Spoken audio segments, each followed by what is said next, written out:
I think I'm live. I don't know. This is a new life situation. This is my early morning looks. She hasn't put on makeup. She hasn't shaved. But we're here. We're living. We're doing this moment for ourselves. It's cute, right? Is it cute? Do we like me doing an Instagram live? Should I get into that? Should I be the Jasmine Masters of fashion? What's up? What are we thinking? Okay. Here we are.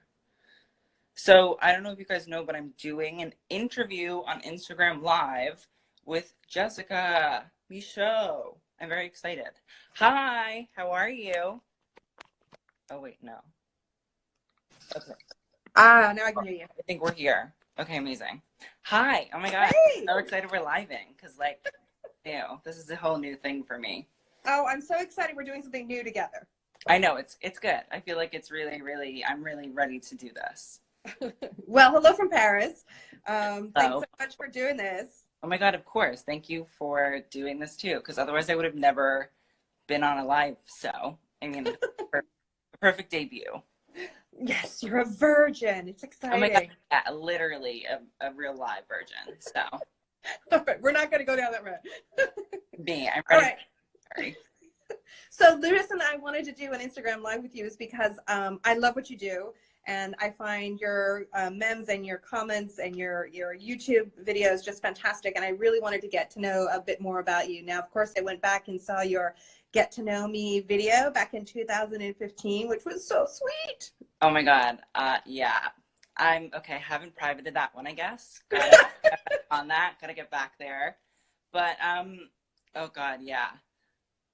That was No, talk about that. Talk about the beginning. I mean, those first few videos, you're adorable. You really are coming into your own and talking about you have a lot of different styles, a lot of different approaches. You were doing fashion hauls and trend reports and things like that. So can you talk a little bit about those beginnings?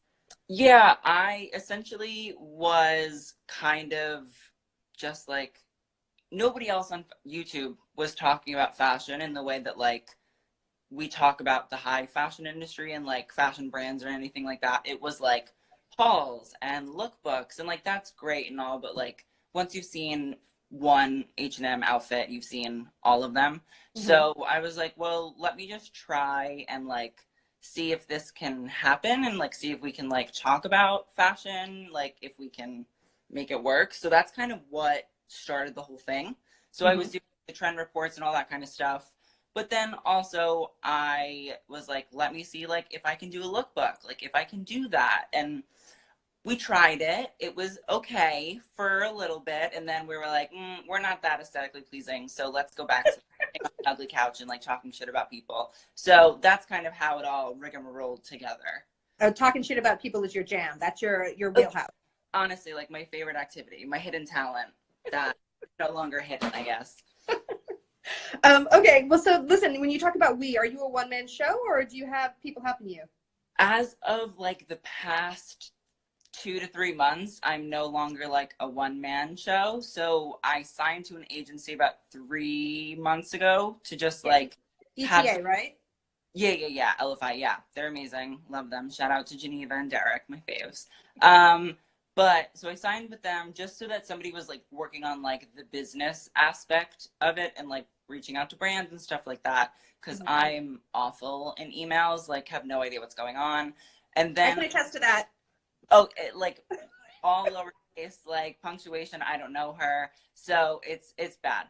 But I also just started working with an editor named Moro, who's been helping me put out videos a couple times a week. So I'm no longer a one-man show, but I am pretty much a one-man show. I write the scripts, I come up with the ideas. I've been editing all of the videos for the past 4 years. Yeah. So it's a lot of work, but I also love doing it. So yeah. So it doesn't feel like work. When you love doing it, it never feels like work. It's true. It sometimes I'm fuck this. Why do I do this? And then I'm oh, I love my little fans. They're so sweet. And everybody seems to enjoy it. So I feel I can't ever stop doing it. I feel people really rely on me. And I'm Well, I mean, it's interesting that you said that you write the scripts, etc., because when you do your videos on YouTube, they seem very much organic and off the cuff. That there isn't a scripted vibe to them. Is how much is it scripted, and how much is it of you just reacting to the images that you're seeing? It depends on what it is. So like the Mhm. fashion show reviews, I will write those out because otherwise I'm just gonna like be a hot mess. Be like I just can't put together like a reaction that quickly. I feel like, especially for fashion shows, because I also want to give everybody like a detailed analysis of the collection to like really explain it. Mhm. But like the red carpet VMA is like the red carpet stuff is all reactions. I will put together a list of who wore what and like what they're wearing, and so I'll go off of that. Mhm. But all of those kind of videos where it's like reactions and reviews are normally very, very like off the cusp. But the more put together videos, like the Balenciaga video where I go through like why Balenciaga has become Balenciaga now under Dina, that was like very scripted, like had to go through everything because otherwise you're like, That was uh, the Fashion 101, right? Those are the Fashion yeah. 101s, right? Of all of the different genres, because you've tried a lot of different ones, what are the ones that you're finding that people are resonating to the most? I think that the reviews and like the red carpet reviews are really what like people can have a good time with. Mhm. And I feel like those are kind of like one of my mainstays and are very, very good in terms of getting a wider audience for YouTube. Mhm. And I feel the same way with like me reacting to like YouTuber videos and stuff like that. Cause also you're then bringing in like the new YouTube people into fashion and like they're wearing Balenciaga. And I'm like, oh God, why are you doing this to us? So those are like very wide. And I love doing them as well. But I also do love giving like the fashion history, like, oh, this is why Alexander McQueen was the way that he was. And like that video is the, I think, top video on my channel. Really So interesting. yeah, which like I wasn't expecting. So like I left all of like the nudity in from all of the collections. And then it like And who popped. knew? Nudity And sells. yeah, and everybody was like, oh, this is like really inappropriate. Like he's a devil worshiper. Like I'm happy he's dead. And I'm like, oh, okay, y'all. Like very aggressive. Cool. Yikes. Yeah, But no, Lee was a very sweet man. Troubled and exactly. That's yeah. I think it's like a lot of like Jesus freaks on YouTube are very upset. But I mean, like honestly, I'm happy that it's there, and I feel like people really enjoy those fashion history videos. So yeah, I Well, you love. seem to be very educated. I mean, when you talk about, opposed to there's some other people out there who just kind of like, I would wear it or I wouldn't wear it. You have a very much a sense of both the descriptive of the clothing, the vêtement itself, the way it's cut, the bias cut, the fabric, etc., but also historical reference, kind of a grounding in it. Did you study a little bit of this in school, or what was, what is your just a passion for it from the jump, or? Um, I go to fashion school. I go to FIT, but I actually study advertising and marketing, and so it's very cut and dry, only advertising and marketing. So I haven't actually studied fashion ever. A lot of it is like at maybe 14, 15, 16, I started reading like fashion articles and like really getting into like certain writers and like the cut or like the fashion law or like the business of fashion. And so like it's all kind of stemmed from there. Mhm. And a lot of the information about brands and designers and like techniques and cutting styles and all of that is online for Mhm. free. So it's kind of easy to like have the world and like all of that information at your fingertips. You just kind of Mhm. have to like type it into Google and find what you find interesting. So I mean, and like even the history of like every brand is on Wikipedia. Like Right. it's very like short and kind of snippets of things, but like it's amazing stuff that you can like do more research on. Mhm. So I always say like the information is there and it's free, so like anybody can learn about it. Mhm. So yeah. Well, let me talk to you then a little bit about going down and digging down a little bit. You talked about YouTube. Your Instagram is very different. It's more the memes and stuff like that. And then of course there's the arrival of IGTV. I'm wondering, is it a separation between church and state of what you're doing on YouTube, what you're doing on Instagram, and then what are your thoughts on IGTV as a medium for you? They are very, very different. YouTube is very much so to like reach a wider audience, I think, and also the audience is much, much younger. Mm. So I feel like I'm really grateful that I can like get younger people that wouldn't have access to the fashion industry in the way that like I had. and give them like the ability to learn about it and to like find brands that they really like, and they can't maybe afford it, but like at least they can enjoy it and love it and be a part of it somehow. So YouTube is very like wide mainstream audience, I would say. Mm-hmm. And then Instagram, like especially like the memes and stuff, Mm-hmm. is more so for like people that really are into fashion. They know who people are. They like maybe work in the industry.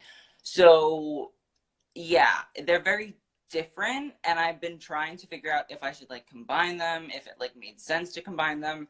And I Mm-hmm. realized that like no, I don't think I should. They're very separate entities, and I'm kind of very happy with that. And I feel Mm-hmm. like they serve purposes for each group of people that wants to be a part of them.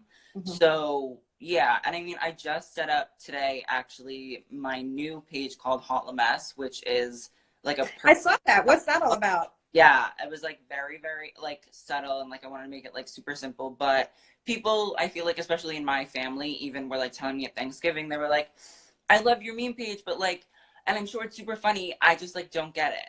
But they're like, I funny. Like I know, like I get, like I know people love it. So I was like, I need to do something that like, even if you don't get the fashion memes, like there's something there that people can still be following on Instagram and like seeing more of me. Mm-hmm. So that's what I'm working on now. Not So permanent. that HauteLeMode will be more about what you're wearing and what you're doing in your day to day.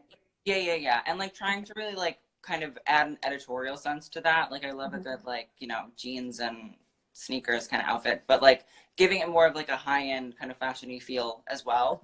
Mm-hmm. And then on the IGTV thing, I'm not a big IGTV thing or person because like YouTube takes up so much time. Yeah.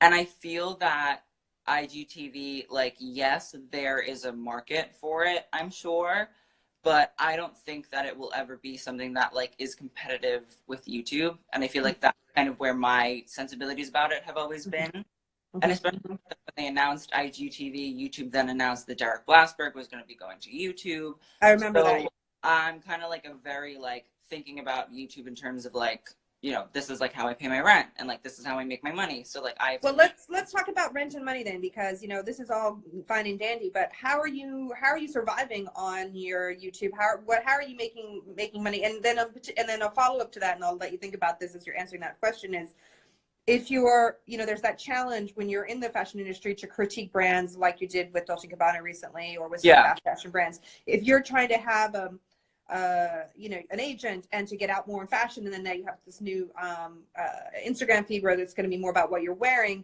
and at the same time you're blasting designers. How are you going to kind of walk that line, which is always so difficult?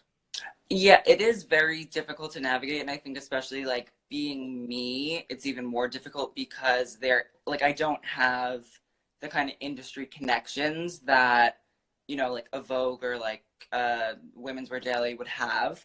So it is weird, and I'm trying to like figure out how that all works. But I think that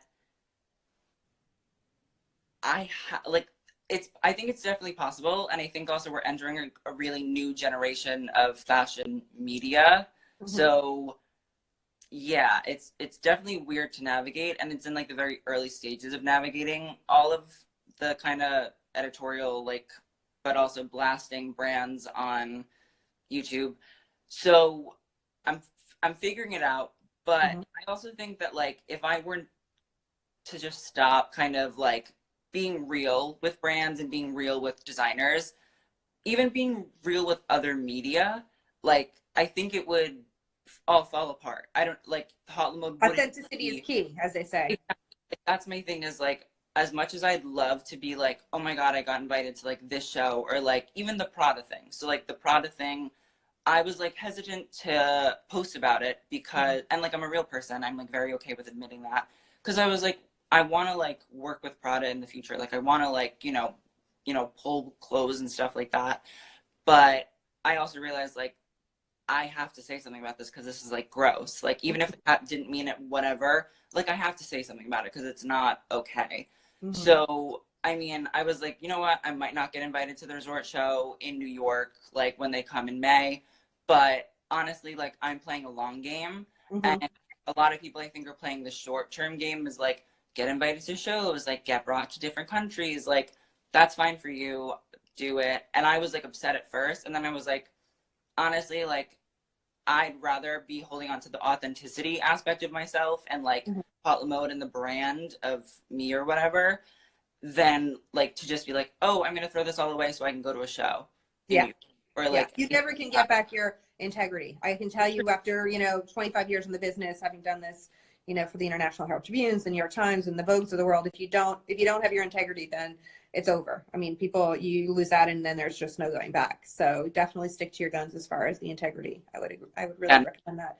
But then tell me, then let's go back to the original question of like, how are you making ends meet? oh yeah, sorry, I knew I forgot a part of the question, but so YouTube essentially pays you through ads, and I feel like I explain this to fashion people a lot because a lot of people are like, I don't know how this, like, how do you make money? Like, I don't get it. So I think that it's very interesting to see that. But essentially, I put like ads on my YouTube videos. And so YouTube will charge advertisers to put ads on the videos.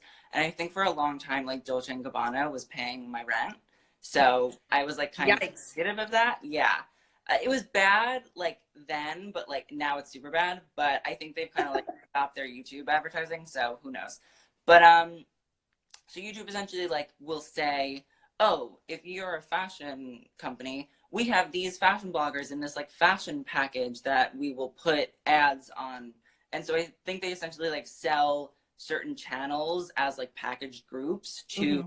people that want to advertise. So the Hmm. money comes from there. And I think I get about 70% of the ad revenue and YouTube takes 30%.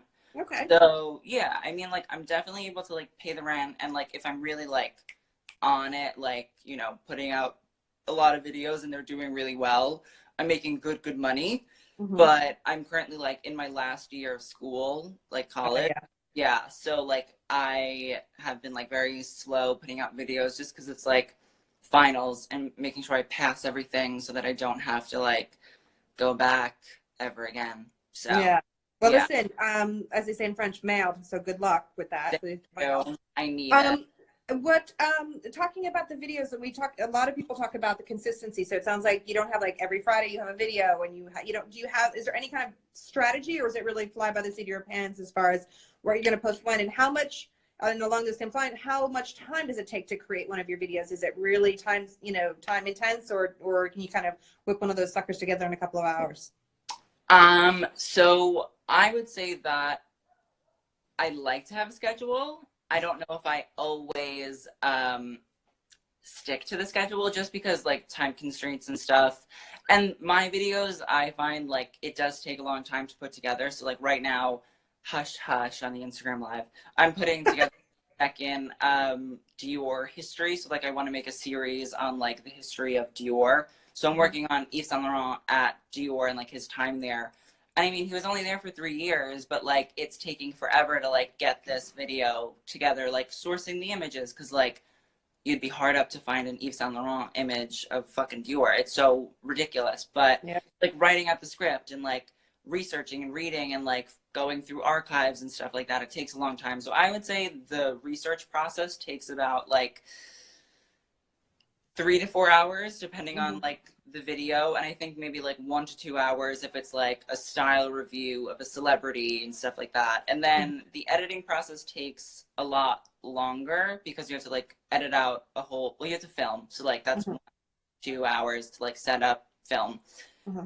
And then to edit down like the actual film, because I like record long periods of time because like I mess it up all the time. So, and even when I'm using my editor, it's like I send it to him, he like edits it and then has to send it back to me so I can be like, Rough cut. this is like whatever. And so I was just, we were working on a 30-minute video, and it took me like a day and a half to like really be able to like watch the whole thing through, tell him like what the time codes were so that we can like cut down certain aspects of the video. And then you have to like make the thumbnail, then you have to upload it to YouTube, and then you have to like put in the tags and like the ads and all that kind of stuff. So even that takes a while. So it is a long process, but like again, I do love it. So Well, all right. So then let's get down to brass tacks about that. So can you talk about like what are the things that you use? What do you film with? What do you edit with? what are your, any advice about the thumbnails that you use? Is it better to have wording on that, you know, tagging, you know, maybe give a little, you know, a quick little Yeah. below by below? So I essentially use, oh, my neighbors are very loud. I essentially use like a Sony that I've been using. It's like kind of like a cute little point and shoot, but I just got back my Canon 70D, which I've had like, which is what I was filming on like back in 2015, like when I was young, it's hot. So hopefully like the video quality is going to be high res, maybe. And then I just bought like a little lavalier mic, so like little ones that you like put under your shirt with the wires and stuff. Yeah. So like the sound is nice. I film on the cameras and then I edit everything on Final Cut Pro. So it's like Premiere but for like dummies. So I love that. And then with the thumbnails, I essentially kind of like just use Photoshop to like take photos of myself and I'll take photos off the internet and I kind of like Photoshop everything and put everybody on there. So, like, I'm like, you look gross, and then it's like Dua Lipa or like Aura. In terms of like the lettering and like putting on words and stuff, I used to put on a lot of words, and I think I've realized that like not using words is kind of better. Okay. I don't know why, but apparently like that's what has been working, and that kind of is what's good. And I also like kind of make everybody's faces bigger, like the celebrities, so people are like, oh yeah, Kendall Jenner, let's get her. So yeah, it kind of works that way. It's very weird and interesting. And the thing is, I think nobody else on the YouTube thing in the YouTube world kind of does what I do. So like, I don't think that there's like a roadmap per se at all, because it's like a wild west of the wild west of the internet. So yeah. No, I agree. I mean, I discovered you through, in fact, somebody from Google who thought you were amazing, and they thought that, you know, that I should know about you, and from here in Paris. So, I mean, to tell you, you're getting quite an international reach. One of the things that I always try to ask people I interview is kind of a moment or in their career where they made a mistake or a misstep that they learned from, and how do they grew as an individual or their company in relationship to that kind of, you know, going down the wrong path or a miscalculation. Can you think of a time when you like did something that maybe wasn't the right call, that you were like, all right, I've got to kind of rejigger what I'm doing or step back? I'm pretty positive I've been pretty good. Like I've had moments where like people have sent me stuff in DMs where I was like thinking about posting it and I was like, better not, like maybe we shouldn't do that. And it was like a high profile designer and like they were hooking up with somebody in the street and I was like, oh, okay.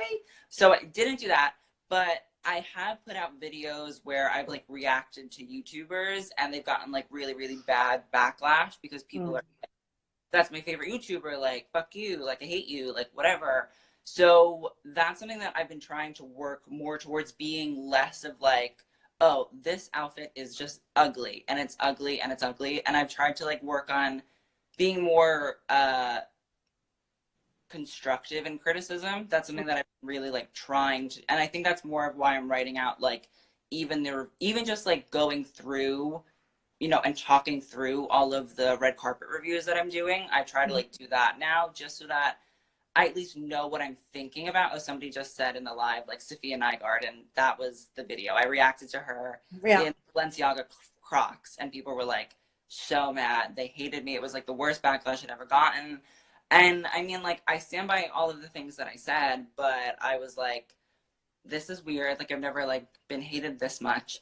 So, so maybe not this direction to go in the future. Maybe more. Yeah. I mean, I'm even working on a video where I reacted to her in like the Y Project Ugg boots. And I was like, I can't be like a nasty bitch with like no actual meaning besides. Argument. Yeah, exactly. So like I've been really trying to be more constructive in criticism. Yeah, constructive criticism. I mean, I've got to say that I can see the evolution in your work as far as that's concerned. That it's not just saying I don't like her in that, or I don't like this outfit on this person. You give the arguments and you back it up with facts and figures. I think that's important, and I absolutely love those Y Project Ugg boots. I mean, I'm a huge fan. So they're so. I'm honestly a real, like the heeled ones. I'm like, okay, like Yeah. I'm very close to yeah, buying a pair. Very close. Hesitating. yeah, they're very, very chic. I'm Yeah. very You'll have to tune in because I'm going to be posting a Fashion Seatbelt podcast with Glenn. So that's coming out when he goes to PT. So that's coming out. So you'll have something to look forward to. He was such a dream, by the way. I'm so excited. I'm so excited. That sounds amazing. Let's talk about like what you can get excited about. Is there something like, you know, you've been in love with fashion all this time. You're clearly passionate about it. Have you attended shows? Is there a show that you're desperate to attend? I don't think it's Chanel, but tell me. I mean, like, okay, I'll be very real. I mean, I want to go to everything. Like, like, even things that, like, I'm not, like, oh my God, this is good. Like, even Chanel. It's like, I mean, who doesn't want to go see the beach in the Grand Palais with the moving? It was gorgeous. Yeah. Like, you know, I mean, as much as I'm like, this is a set by Carl trying to, like, make it look good, I mean, I want to be there. Ever since, like, the grocery store show, I was like, I gotta go. Yeah, So, I have one of the not the placemats, but the, you know, the welcome mats that say Chanel yeah. that I grabbed off the wall from that event. I was like one of those like people tearing things down. I loved it. I would have been like, grabbing it every single thing. I would have been Rihanna in the shopping cart. But I do want to go to a lot of things, and I'm really lucky that even this past season I got invited to Paris to a few shows, which was like amazing. It's just I couldn't like go because school and stuff, and it was like really last minute. But I mean, so wait, when does school finish? Just so that the brands can know. May.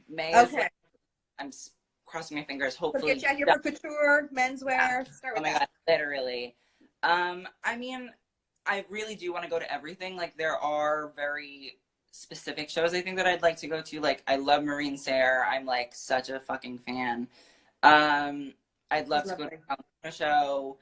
I'd love to go to LV. Like, there are a lot of brands that I would love to go, and like all of London. I like want to go to every show in London because I love all of them so much. So there are a lot of things that I would like to go to, but yeah, I'm also like very confident now in the fact that like if I don't get invited to things or people don't want me at something, it's fine. I'm not like upset about it. I'm not gonna like cry or like sell my soul to get into a show. Like, it is what it is.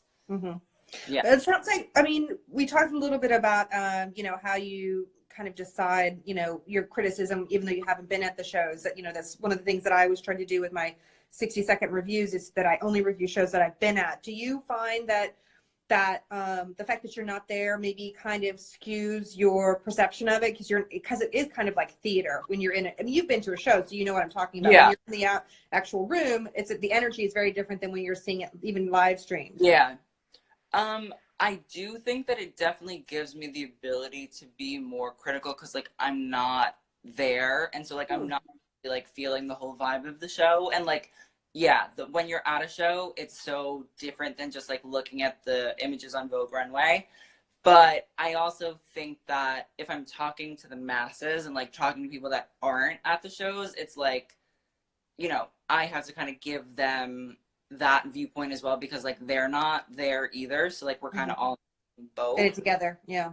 And I mean, I do think that like it's much better to see the clothes up front and personal, but also even I went to Monse, New York, and it was so hard to like record for Instagram and to like actually then like look at the clothes. And I think I could like see Robin Gavon out of the side of my eye. And like, were you at the banquet or were you on one of the tables in the center?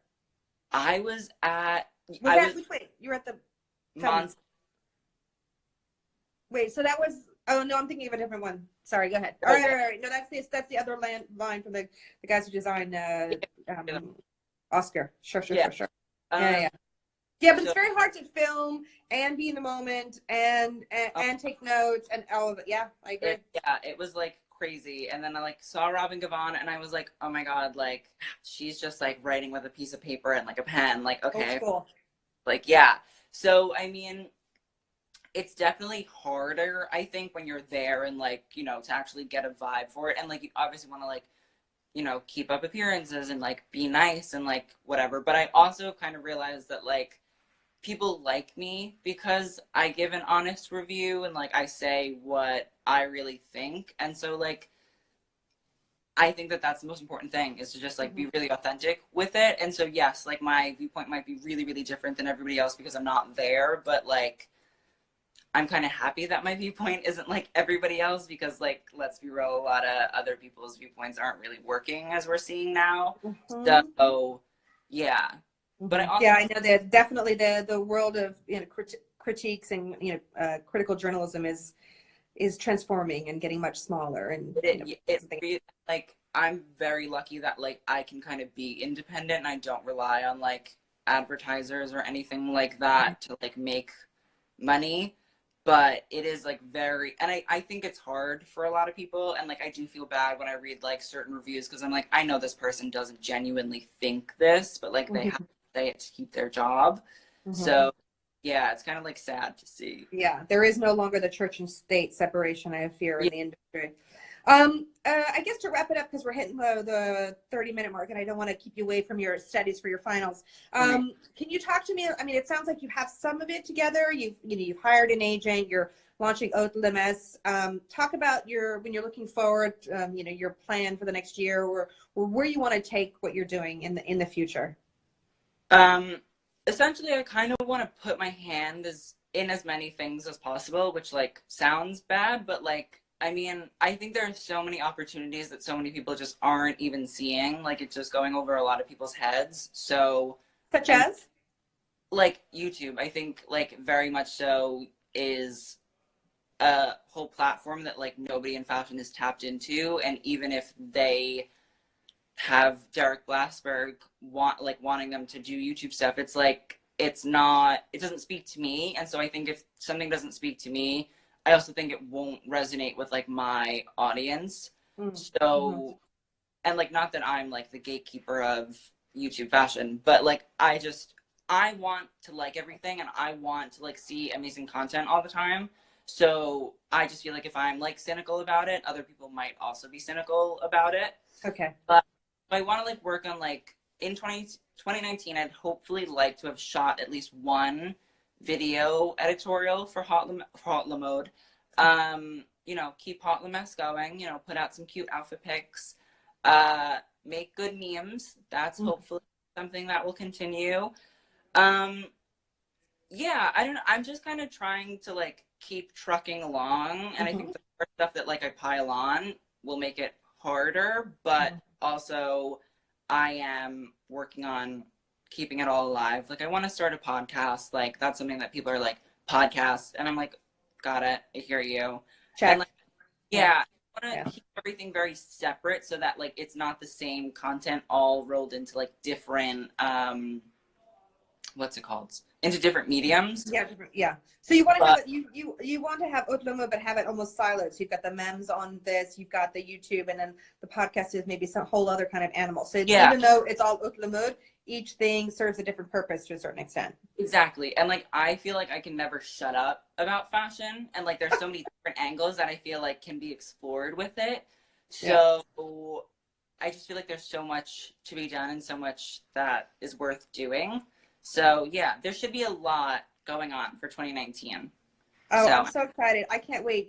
I have no doubts you're going to go far, and it's just been thank such a you. pleasure to talk to you. Really. Listen, if you need any help with anything with the shows, if you're coming to Paris, let me know. We will do something together. We'll figure something out. We'll make it work. Thank you, Jessica. You literally, I'm so happy to have like, and we popped the Instagram live cherry of HauteLeMode. That's it. Oh man, we're All right, darling. Listen, have a wonderful day in New York, and happy holidays. Happy holidays. I'll see you soon. Bye. Bye.